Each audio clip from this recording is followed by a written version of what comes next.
Անպարենպաստ ձմեռն իր հետքն է թողել Գյումրու փողոցների վրա։ Ձնհալից հետո ի հայտ եկած բազմաթիվ փոսերն ու անհարթությունները դարձել են քաղաքի օրակարգային խնդիրը։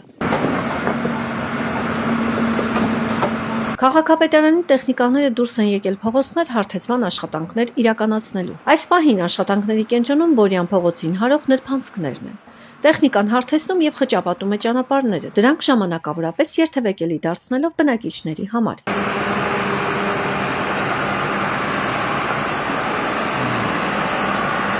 Այս տարվա ձմեռվա անպարենպաստ եղանակը մի քիչ ավելի շատ է քանդել փողոցները, քան նախորդ տարիներին էր։ Հիմա որոշում ենք հնարավոր չափ մեղմացնել ուրեմն այս ստեղծված վիճակը խճաքարերով կամ ասֆալտի քանդուցով ինչ որ տեղ հարթեցնենք տեխնիկայով մինչև ուրեմն փողոցի հիմնանորոգման աշխատանքների սկիզբը։ Սակայն Գյումրու ոչ բոլոր հատվածներում է տեխնիկան հզոր։ Կան փողոցներ, որտեղ ձմեռը դեռ նահանջել չի պատրաստվում։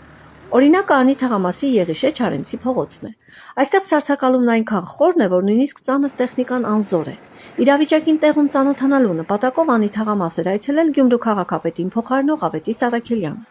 Նրա այցի ժամանակ քաղաքապետարանի տրակտորը փորձեց քանդել սառցել շերտը, սակայն սառույցն ավելի համառ գտնվեց։ Տեխնիկայի ուժը չպատեց հարթեցնել ճանապարհը։ Լրիվ սառցակալած է, ոչ մի տեխնիկա չի կարող աշխատել, բնականաբար այն հատվածում, որ ցախ կողմը, մենք պիտի որոշակի ժամանակ սպասենք, մինչև հալվի, որ կարողանանք քանդել, հարթեցնել։ Տեխնիկան ուղղակի օգուտ չի տա։ Խճապատելու ենք, որտեղ հնարավոր է, որտեղ որ սառած չէ։ Իսկ մնացածը աշճանաբար աշխատանքի ընթացքում արդեն կերված է, որտեղ հնարավոր իրականացնել աշխատանքներ։ Նմանատիպ վիճակ է քաղաքի եւս մի քանի փողոցներում։ Գյումրիում շուտով կմեկնարկեն փողոցների փոսային նորոգման աշխատանքները, հենց որ եղանակային պայմանները թույլ տան անցնել ասֆալտապատման։ Փորձագետ Կնյազ Մանասյանն հույս հայտնեց, որ այդ գործընթացի արդյունքում առաջացած ասֆալտի քանդուցքը մնացորդները եւս արդյունավետ կօգտագործվեն։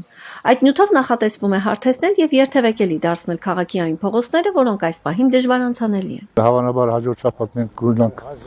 փողոց, որն արդեն փոսային նորոգման կենտրոն դեռ առաջացած ասֆալտի քանդուցքը կօգտագործենք նմանատիպ հարթեցումների ժամանակ։ Չնայած ընթացիկ դժվարություններին Գյումրին մեծ բարեփոխումների շեմին է։ Վերակառուցման եւ զարգացման Եվրոպական բանկի ՎԶՊ-ի վարկայի միջոցներով արդեն մեկնարկել է Անի եւ ավստրիական թաղամասերի բարեկարգման խոշորածավալ ծրագիրը։ Հիմնանորոգվելու է շուրջ 40 փողոց, ընդհանուր 18 կիլոմետր երկարությամբ։ Ամբողջությամբ փոխվելու են ճանապարհային ծածկը եւ ենթակառուցվածքները։ Ծրագրի կարևոր մաս է կազմում նաև Շիրակացի փողոցի արտաքին լուսավորության համակարգի ամբողջական արդիականացումը։ Նախագծողները արդեն իհայտ են եկել են մեր մոտ, ուրեմն ուսումնասիրել են արդեն թաղամասը,